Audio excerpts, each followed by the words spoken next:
The massive doors of the Galactic Council chambers opened with a sound like distant thunder, revealing a space so vast that clouds formed near its ceiling. Ambassador Tom Walsh stepped through the threshold, his polished black shoes echoing against floors made from crystallized starlight. Behind him walked his aide, Dr. Rebecca Mason, her tablet recording every detail of what might be humanity's most important diplomatic encounter. The chamber stretched beyond human comprehension, its walls curving upward into darkness punctuated by floating platforms. On each platform sat representatives from different star systems, their forms ranging from the familiar humanoid to creatures that defied description. Tentacled beings from the Andromeda spiral floated in tanks of liquid methane. Silicon-based life forms glowed with internal heat that made the air shimmer around them. In the highest reaches, energy beings pulsed with colors that had no names in any human language. Ambassador Walsh, boomed a voice that seemed to come from everywhere at once, approached the center speaking platform. Tom walked forward, his training keeping his expression neutral despite the overwhelming display of power around him. He had prepared for this moment for 3 years, studying every known alien culture and their protocols, but nothing could have prepared him for the sheer scale of authority that pressed down on him from all sides. At the chamber's center stood a circular platform surrounded by holographic displays, showing star charts, trade routes, and what appeared to be military positions throughout the galaxy. The platform rose as Tom stepped onto it, lifting him toward the assembled representatives until he could see the faces of beings who controlled the fate of billions across thousands of worlds. State your species and your purpose, commanded the voice. Tom looked up to see its source, a massive creature with 6 arms and skin that shifted through different shades of blue. According to his briefings, this was Chancellor Mordak of the Hegemony, the most powerful single entity in the known galaxy. I am Ambassador Tom Walsh, representing the planet Earth and the human species. We come seeking membership in the Galactic Council and offering our contributions to galactic civilization. A sound that might have been laughter echoed from multiple platforms. The being speaking appeared to be made of living crystal, its voice like wind chimes in a storm. Humans, the young species that believes it has something to offer the galaxy. Tell us what makes your tiny world worthy of our attention. Tom felt the weight of 7 billion human lives resting on his next words. This was the moment humanity had dreamed of since first looking up at the stars. First contact protocols had imagined many scenarios, but none quite like this. He was standing before a governing body that had ruled space for longer than human civilization had existed. We offer innovation, curiosity, and determination, Tom replied, his voice carrying clearly through the chamber's acoustics. In our brief time in space, we have developed faster than light communication, solved the energy crisis, and proven our ability to adapt to any environment. Chancellor Mordak's 6 arms gestured dismissively. Many species claim innovation. Few prove worthy of advancement beyond their home systems. Your species has been observed for several of your decades. Our surveys show typical development patterns. Nothing exceptional. Dr. Mason stepped forward, her diplomatic training overriding her awe at their surroundings. Chancellor, perhaps our file is incomplete. May we present additional evidence of human capabilities? Evidence? This came from a different platform, where beings that looked like upright wolves sat in elegant robes. What evidence could a species barely 300 years into industrial development possibly offer? Tom reached into his jacket and withdrew a small device that looked unremarkable, but contained technology that would reshape the galaxy's understanding of physics. We would like to demonstrate our latest achievement in space-time manipulation. The chamber fell silent. Even beings who had lived for millennia stopped their quiet conversations to focus on the small human and his mysterious device. Tom activated it with a simple touch, and the air around the platform began to shimmer. Suddenly, the massive chamber filled with perfect holographic copies of itself, each one showing the same scene from a slightly different angle. The effect was dizzying, as if reality had been folded in on itself multiple times. Tom stood at the center of an infinite series of chambers, each containing the same shocked alien representatives. Dimensional folding technology, Tom announced calmly. We call it mirror space. It allows for instantaneous travel across any distance, unlimited communication range, and the ability to exist in multiple locations simultaneously. Chancellor Mordak's blue skin turned a deep purple that Tom's briefings had identified as extreme surprise or fear. Around the chamber, beings that had remained still for centuries were suddenly animated, speaking in dozens of languages that the translation systems struggled to keep up with. "This is impossible," declared the crystalline being.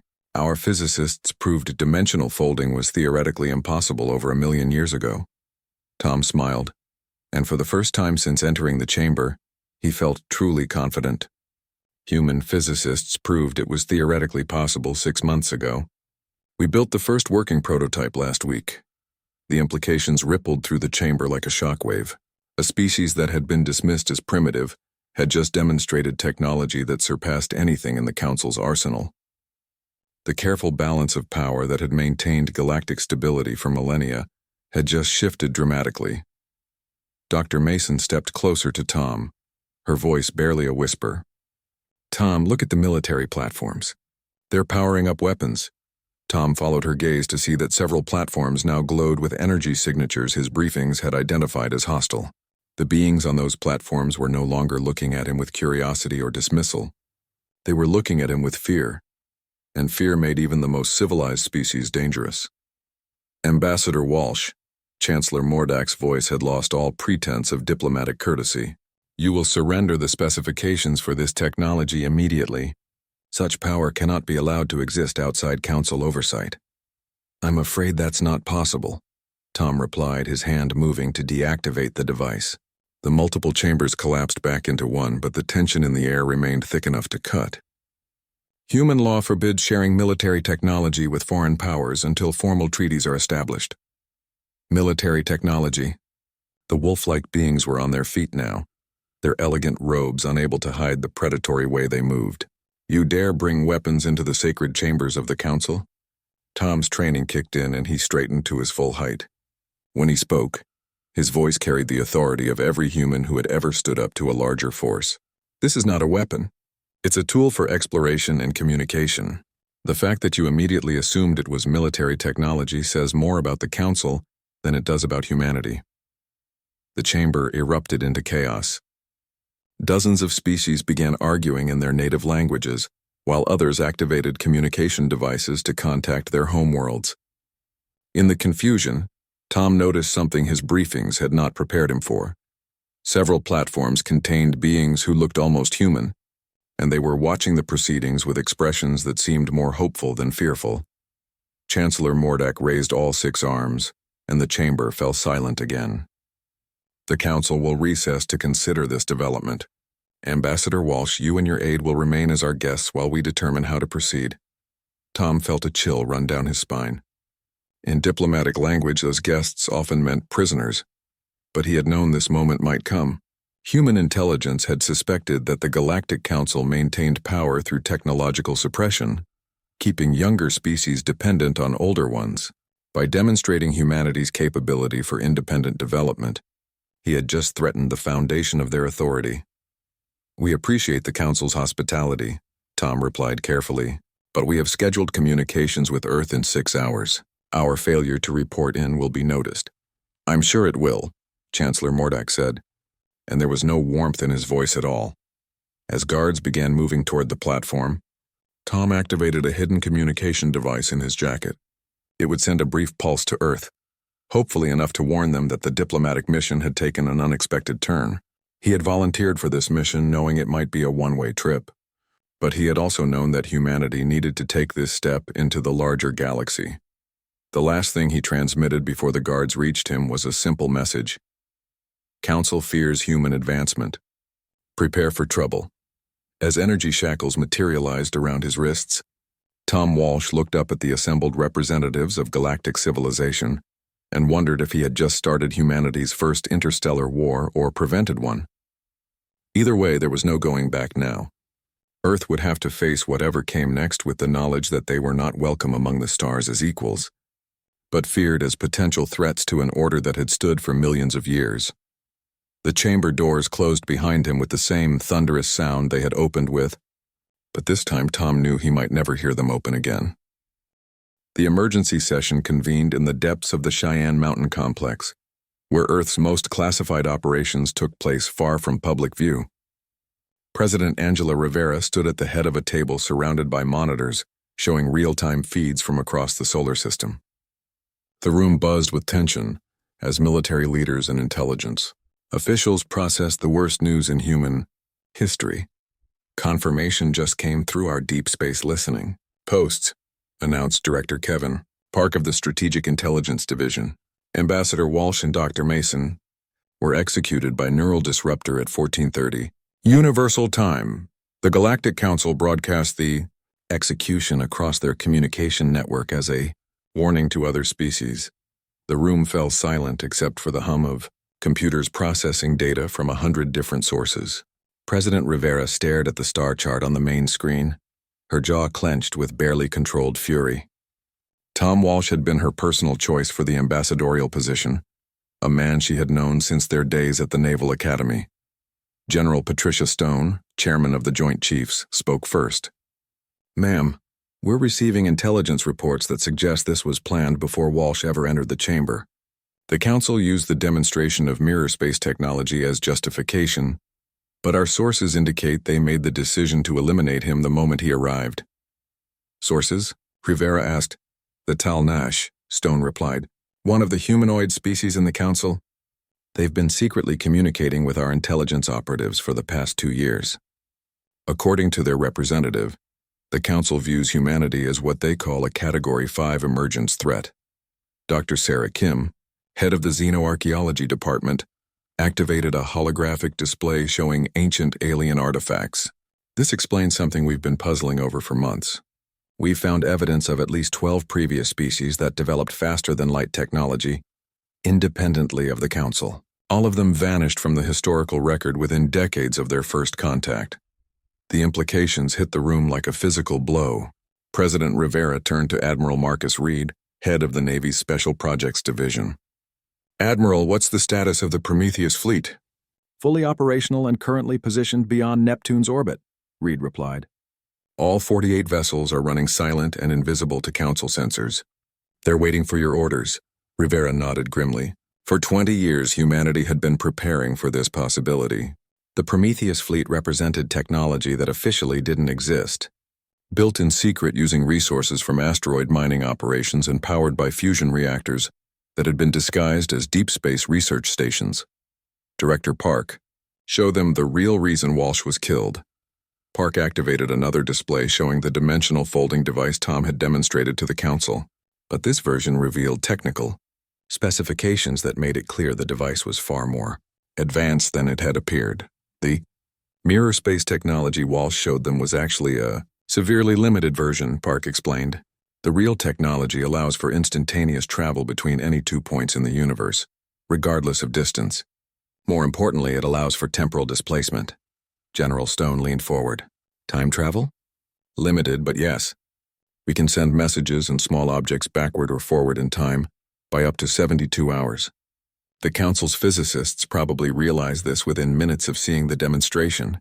They killed Walsh because they understood that humanity had just achieved technology that could unravel their entire power structure." President Rivera studied the faces around the table. These were people who had dedicated their lives to protecting Earth, and now they faced an enemy that controlled thousands of worlds and had just declared war by executing human diplomats. "What's our strategic assessment?" she asked. General Stone consulted her tablet. "The Council Navy consists of approximately 10,000 major warships spread across their territory. They rely on numerical superiority and conventional weapons that are individually more powerful than ours. However, our ships are faster, harder to detect, and equipped with technology they've never encountered. The Talnish intelligence suggests something else," Admiral Reed added. "The Council maintains power through intimidation and technological suppression. They've never faced an opponent with genuinely superior technology. Their entire military doctrine is based on overwhelming force against inferior opponents." Dr. Kim activated another display showing survey data from humanity's secret exploration missions. "We've also discovered something the Council doesn't know we know. Their empire is not as stable as they pretend. Our long-range scouts have found over 300 worlds that are in various stages of rebellion, but lack the technology to successfully resist Council control." President Rivera considered this information. The easy choice would be to recall humanity's exploration ships and focus on defending Earth.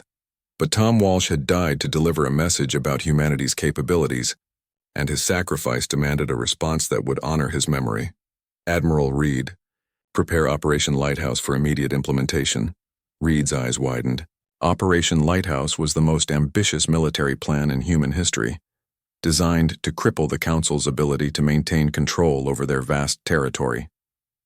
It required perfect coordination between 48 independent strike teams and relied on technology that had never been tested in real combat. Ma'am, Lighthouse is a high-risk operation with significant potential for casualties, Reed warned. Tom Walsh was a high-risk diplomat with significant potential for changing history, Rivera replied. He took that risk because he believed humanity deserved a place among the stars. The Council murdered him because they're terrified of what we might become. She turned to address the entire room. Gentlemen and ladies, we stand at a crossroads. We can retreat to Earth and hope the Council leaves us alone, or we can show them that executing human diplomats carries consequences they never imagined. Director Park raised a concern. Ma'am, if we reveal our true capabilities, there's no going back. The Council will mobilize their entire fleet against Earth. Then we'd better make sure they don't have a fleet left to mobilize, Rivera replied. She activated her command console, which connected directly to every human ship in the solar system and beyond. This is President Rivera authorizing Operation Lighthouse. All units execute immediately. Across the solar system, ships that had been hiding in asteroid fields and behind planetary bodies came to life. The Prometheus fleet dropped their stealth fields and began moving toward predetermined coordinates, their drives bending space-time in ways that Council sensors couldn't track. On the main screen, a tactical display showed the opening moves of humanity's first interstellar war. Strike teams began appearing near major Council installations, their mirror space drives allowing them to bypass every defensive measure the galaxy's rulers had developed over millions of years. First wave reports successful insertion, Admiral Reed announced. Strike teams Alpha through Hotel are in position near primary Council shipyards. Bravo through Zulu are targeting communication relays and command centers. President Rivera watched as human ships began dismantling the infrastructure that had maintained galactic peace for millennia. She thought about Tom Walsh and Dr. Mason, two people who had died simply for demonstrating that humanity could think beyond the limitations imposed by older species. Tom, she said quietly, I hope you're watching this. Your sacrifice is about to change everything. The first explosions appeared on the tactical display as human ships began their coordinated assault on Council strategic assets. Each strike was precisely calculated to disable rather than destroy, intended to send a message rather than start a genocide. But the message was unmistakably clear. Humanity would not be intimidated, controlled, or eliminated. Within the first hour of Operation Lighthouse, the Galactic Council lost more strategic assets than they had in the previous 1,000 years of maintaining order. And somewhere in the depths of space, 48 human ships continued their methodical dismantling of an empire that had ruled the galaxy since before Earth's continents had finished forming. The age of Council dominance was ending, and the age of human expansion was about to begin. Chancellor Mordak stood in the center of the Council's strategic command chamber, his 6 arms trembling with rage as reports flooded in from across the galaxy. The chamber's holographic displays showed a nightmare scenario that no Council leader had faced in 3 million years. Their empire was under systematic attack by a species they had dismissed as primitive only hours earlier. Report, he commanded, his voice echoing off the crystalline walls. Fleet Admiral Zen stepped forward, her normally pristine uniform scorched from her emergency evacuation from the Rigel shipyards. Sir, we've lost 73% of our major construction facilities. The attacks were perfectly coordinated and executed with technology that our sensors couldn't track. How many ships have we lost? None, sir. That's what makes this so terrifying. They're not destroying our vessels, they're disabling our ability to build new ones. Every shipyard has been reduced to space debris, but they've avoided casualties wherever possible. Mordak's blue skin darkened to the deep purple that indicated extreme stress. Around the chamber, representatives from dozens of species watched the tactical displays with expressions ranging from shock to barely concealed satisfaction. The Council's absolute authority was crumbling in real time. Where are these human ships now? Mordak demanded. Admiral Zen activated a galaxy-wide tactical display that should have shown the positions of all known vessels. Instead, it revealed a troubling pattern of empty space where human ships appeared and disappeared without warning. We don't know, sir. They seem to be using some form of instantaneous travel that bypasses our sensor networks entirely. The dimensional folding technology, whispered Advisor Krell from his position near the tactical computers. The device their ambassador demonstrated wasn't just a tool for communication. It's a transportation system. The implications struck the chamber like a wave of cold water. A species that could appear anywhere in the galaxy without warning had just demonstrated their ability to dismantle the Council's infrastructure at will. Worse, they had done it while carefully avoiding the massive casualties that would have turned their rebellion into a full-scale war. Sir, reported another aide, we're receiving surrender requests from 17 different sectors. Local governments are asking for protection from human retaliation for supporting the Council. Mordak's carefully controlled composure finally cracked. Surrender requests? We are the Galactic Council! We have ruled this galaxy since before their son was born. Not anymore, said a new voice from the chamber's entrance. Everyone turned to see Commander Lisa Park, previously Dr. Mason's aide, walking calmly into the room despite the energy barriers that should have prevented any unauthorized entry. Security, Mordak roared, but nothing happened. Lisa continued walking toward the center of the chamber, her human form somehow more threatening than the massive alien beings surrounding her. Your security systems have been offline for the past 6 hours, Lisa explained conversationally, along with your communication networks, your weapon systems, and your ability to track anything that doesn't want to be tracked. She stopped in the exact spot where Tom Walsh had demonstrated the mirror space device, and Mordak realized with growing horror that she was standing there deliberately. How are you here? You were confined to quarters under maximum security. Lisa smiled, and the expression was somehow more frightening than any alien threat display. Chancellor, you still don't understand what you're dealing with. The device Ambassador Walsh showed you wasn't our most advanced technology. It was training wheels. She activated a device that looked similar to Tom's demonstration unit, but the effect was completely different. Instead of creating multiple images of the chamber, reality itself seemed to fold around her. Suddenly, the chamber contained not just Lisa but dozens of other humans, all appearing simultaneously in different locations. Meet the Diplomatic Corps, Lisa announced. We've been having similar conversations with local governments across your empire for the past several hours. It turns out that when you remove the threat of Council retaliation, a lot of species are very interested in forming independent relationships with Earth. Mordak looked around the chamber and realized that many of the alien representatives were avoiding his gaze. The careful alliances that had maintained Council power for millennia were dissolving before his eyes. What do you want? He asked, his voice barely above a whisper. Justice for Tom Walsh and Dr. Mason, Lisa replied immediately, and a complete restructuring of galactic governance that allows species to develop without interference. Impossible. The Council maintains order across thousands of worlds.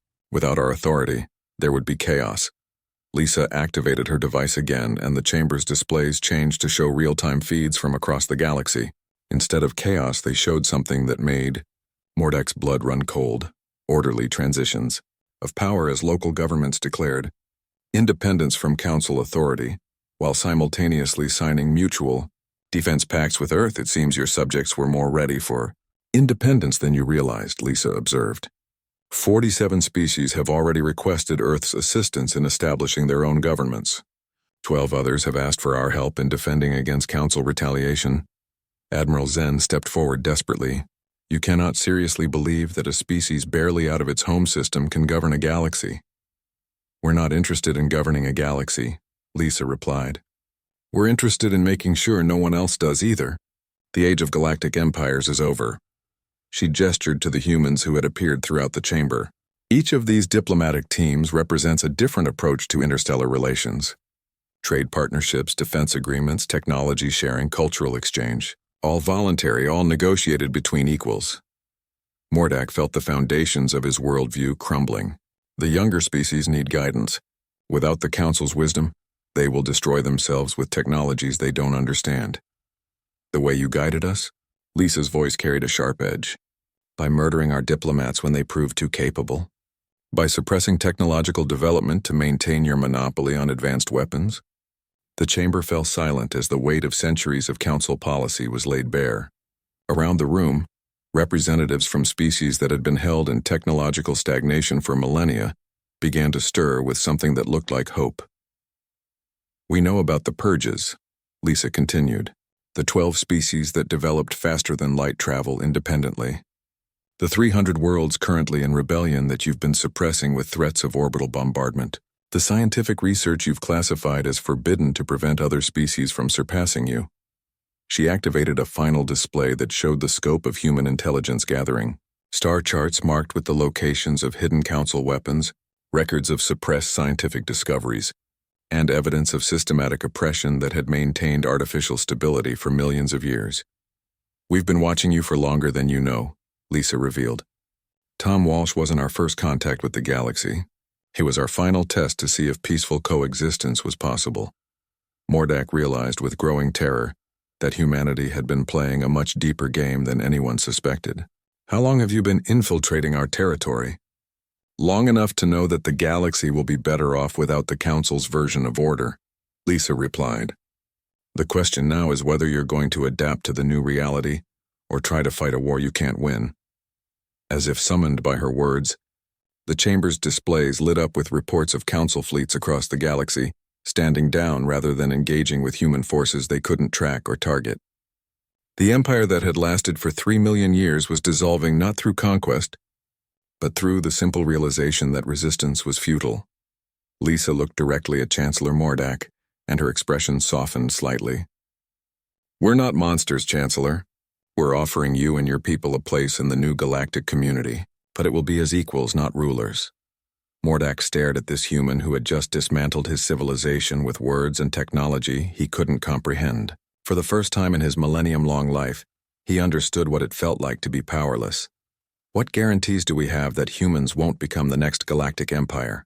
Lisa smiled again, but this time there was genuine warmth in it. "The same guarantee Tom Walsh died for. We believe every species has the right to determine its own future, including ours. The age of empires is over for everyone." As the chamber's displays showed the peaceful transition of power across hundreds of worlds, Mordak began to understand that humanity hadn't just declared war on the Council. They had declared war on the very concept of galactic domination, and they were winning. The ancient vault hidden beneath the ruins of Kepler Prime opened for the first time in 2 million years, its crystalline walls humming to life as they detected the presence of specific genetic markers. Dr. Emily Carter, Earth's chief xenoarchaeologist, stood transfixed as hieroglyphs began glowing along the walls, their meaning becoming clear through some inexplicable process of direct understanding. "The genetic locks are responding to human DNA," reported her colleague, Dr. James Burton, as he monitored the vault's awakening systems. "Whatever built this place was expecting us specifically." The expedition had been launched immediately after the Council's surrender, following coordinates found in Chancellor Mordak's personal files. What they had expected to find was evidence of the predecessor civilization that had allegedly vanished millions of years ago. What they were actually discovering challenged everything humanity thought it knew about its place in the galaxy. Captain Michelle Rodriguez, commanding the expedition ship Endeavour, studied the readings on her tactical display. "Dr. Carter, we're detecting massive energy signatures throughout this entire system. It's like the planets themselves are some kind of technology." Emily moved deeper into the vault, following corridors that seemed to pulse with their own inner light. The hieroglyphs told a story that made her question everything she thought she knew about human evolution and galactic history. "This is impossible," she whispered. But the evidence was undeniable. The symbols clearly showed the development of life on Earth, but from a perspective that suggested the writers had been watching from the beginning. "Emily, you need to see this," James called from a chamber filled with floating displays that had activated at his approach. The holographic projections showed star charts that included not just the current galaxy, but dozens of others, all connected by networks of energy that defied current understanding of physics. "These aren't just star maps," Emily realized as she studied the displays. "They're family trees." The truth hit her like a physical blow. The displays showed the seeding of life across multiple galaxies, with Earth marked as one of dozens of worlds chosen for a specific purpose. But the most shocking revelation was the identity of the seeders. They weren't an alien species at all, but humans from a future so distant that they had evolved beyond physical form. "We're looking at our own descendants," Emily said, her voice barely above a whisper. "Humans from millions of years in the future, using time travel technology to guide their own evolution." Captain Rodriguez joined them in the chamber, her military training helping her process the impossible information. "Are you saying that humanity created itself?" "More complex than that," James replied, studying additional displays that were revealing the full scope of the temporal manipulation. "We're looking at a closed time loop. Humans from the future guided human evolution in the past, ensuring that we would develop the specific traits needed to eventually become those future humans." Emily activated another display that showed the rise and fall of galactic civilizations across millions of years. The pattern was clear. Species would develop to a certain point, then either transcend physical existence or destroy themselves. The Galactic Council had been an attempt to prevent the destructive path, but it had also prevented transcendence. The Council wasn't evil, she realized. They were trying to prevent galactic civilizations from following the path that leads to self-destruction. But they didn't understand that the path to transcendence requires passing through the possibility of destruction. A new section of the vault opened, revealing a chamber containing what appeared to be a living entity of pure energy. The being took shape as it spoke, its form shifting between human appearance and something far more advanced. "Greetings, past selves," the entity said, its voice resonating directly in their minds. "You have reached the temporal nexus point where explanation becomes necessary." Dr. Carter forced herself to speak, despite the overwhelming nature of the encounter. "You're us? From the future? We are what humanity becomes when it accepts its role as shepherds of consciousness throughout the universe. The entity that calls itself the Galactic Council was our first attempt to guide younger species toward transcendence. It failed because we underestimated the importance of free will in the evolutionary process. The energy being shifted, showing them visions of the galaxy as it existed in their time. Species locked in technological stagnation, unable to grow or develop beyond the artificial limits imposed by the Council's rules. Ambassador Walsh's execution was necessary for the timeline to proceed correctly, the being explained. His sacrifice provided the emotional catalyst needed for humanity to reject the path of domination and choose the path of liberation. Captain Rodriguez stepped forward, her voice hard with anger. "You let Tom die? You could have prevented it. We experienced his death ourselves in this timeline millions of years ago. The pain of losing him to the Council's fear was what taught us that consciousness cannot be controlled, only nurtured. His sacrifice was not wasted because it led directly to the enlightenment of not just humanity, but every species in the galaxy." Dr. Burton was studying the technical displays that showed the full scope of the temporal engineering project. "How many times have you run this loop?" "This is the first and only iteration," the being replied. "Time is not linear at our level of existence. We experienced all possible timelines simultaneously, and chose the one that led to the greatest expansion of consciousness throughout the universe. The path that required Tom Walsh's sacrifice was the only one that led to universal transcendence." Emily felt the weight of cosmic responsibility settling on her shoulders. "What happens now? How do we become you?" The being showed them images of humanity's future, the gradual evolution beyond physical form, the expansion into other galaxies, the nurturing of countless species toward their own transcendence. But the path required specific choices at crucial moments. The species you liberate from Council control must be allowed to develop freely, even if some choose paths that lead to their destruction. The technology you develop must be shared freely, even with those who might use it for harm. The power you gain must never be used to control others, even when control seems like the kinder choice. The implications were staggering. Humanity was being asked to guide galactic evolution while refusing to take control of it, to accept responsibility for the development of consciousness while allowing free will to determine the outcome. "And if we fail?" Captain Rodriguez asked. "If we make the wrong choices? Then this timeline collapses and consciousness in this universe remains trapped at its current level forever," the being replied with matter-of-fact certainty. "The Council's method of preventing destruction also prevents transcendence. There is no safe path forward, only the choice between stagnation and the possibility of growth." Dr. Carter looked at her colleagues and realized that Tom Walsh's sacrifice had been just the beginning. Humanity was being offered the chance to become something unprecedented in the universe, a species that chose guidance over control, liberation over domination, and the risk of failure over the certainty of stagnation. "We accept," she said, speaking for all of humanity across time. "We'll follow the path that leads to what you've become, even knowing the risks." The energy being began to fade, but its final words echoed in their minds long after it disappeared. Then the universe will finally be free to become what it was always meant to be. Tom Walsh's death will be remembered as the moment consciousness chose growth over safety.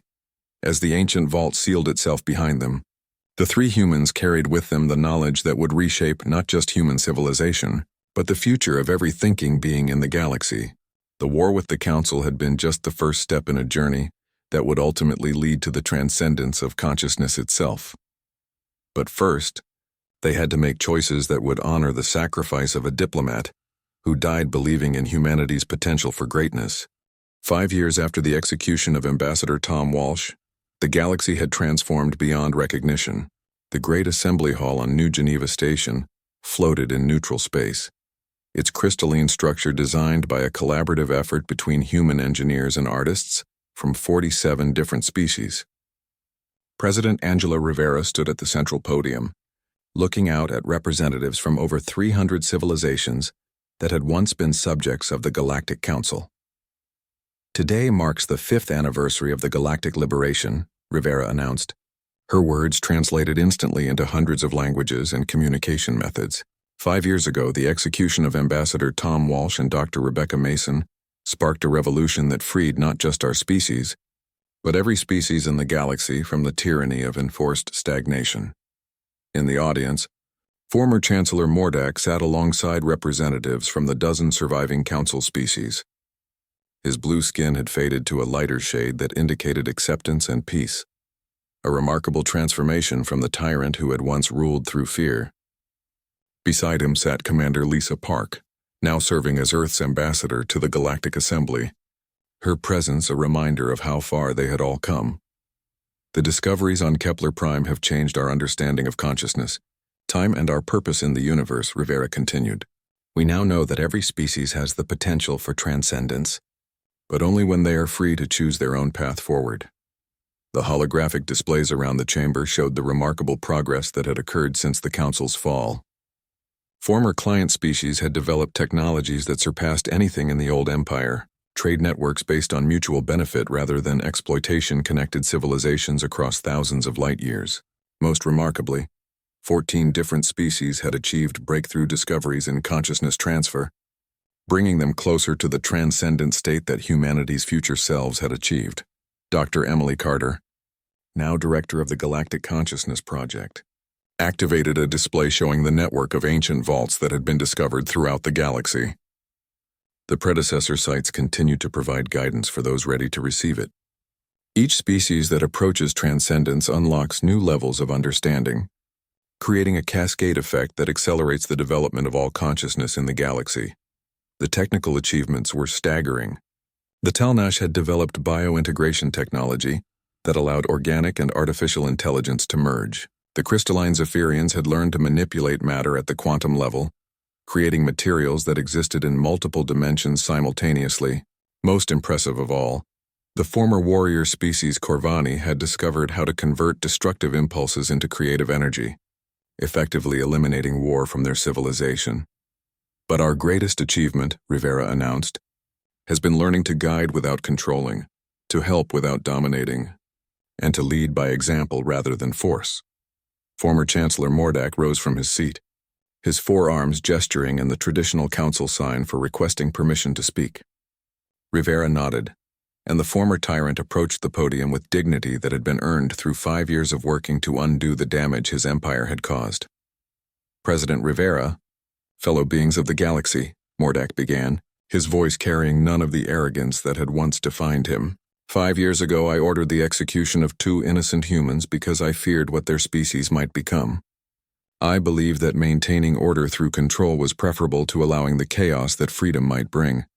He paused, looking around the chamber at the representatives of civilizations that were thriving under the new galactic order. I was wrong. In 5 years of freedom, our galaxy has achieved more growth, more discovery, and more genuine peace than the Council managed in 3 million years of enforced stability. The chamber erupted in applause, but Mordak raised his arms for silence. The humans taught us that true strength comes not from the ability to control others, but from the wisdom to trust others to control themselves. Ambassador Walsh died believing in that principle, and his death proved that consciousness cannot be forced to grow, only invited to flourish. Ambassador Park stood and walked to join Mordak at the podium. Chancellor Mordak has become one of our strongest allies in the Galactic Assembly. His experience with the old system makes him invaluable in helping newly liberated species avoid the mistakes that led to the Council's formation. Rivera nodded, then activated a special display that had been prepared for this anniversary celebration. It showed a real-time map of the galaxy with each species represented by a unique symbol that indicated their current level of development toward transcendence. 12 species have achieved the breakthrough to energy-based existence, she announced. 47 others are within a generation of transcendence. Most importantly, every species in the galaxy is now free to pursue their own path toward consciousness evolution. The display shifted to show temporal projections based on current development rates.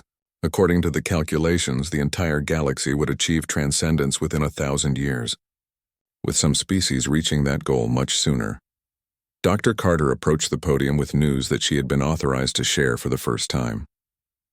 The Kepler Prime Vaults have revealed something that changes our understanding of the universe itself.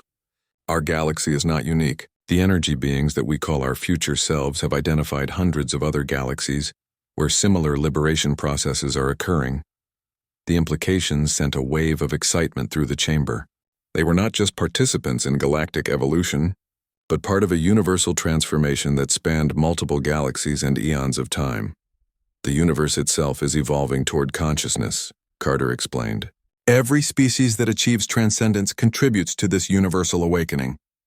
The sacrifice of Tom Walsh and Rebecca Mason was part of a pattern that occurs throughout cosmic history, where individual courage catalyzes collective growth. President Rivera returned to the podium for her closing remarks. We gather here today not to mourn the past, but to celebrate the future that Tom and Rebecca died to make possible. Their execution by the Council was intended to suppress human development. Instead, it liberated not just humanity, but every thinking being in the galaxy. She activated a final display showing a memorial that had been constructed on the exact spot where the executions had taken place. The memorial contained not just the names of Tom Walsh and Rebecca Mason, but of every being who had died fighting for the freedom to grow and evolve.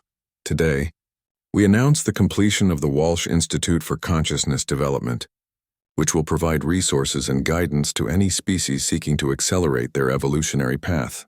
The Institute will be governed not by any single species, but by a council of representatives from every civilization that has achieved transcendence.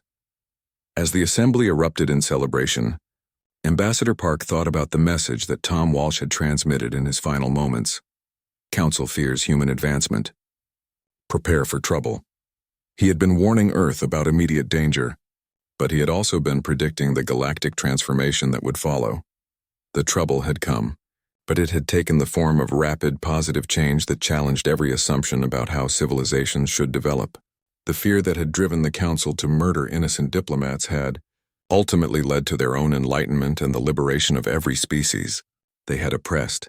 In the memorial chamber, on the former Council headquarters, Tom Walsh's final words were carved in every language known to galactic civilization.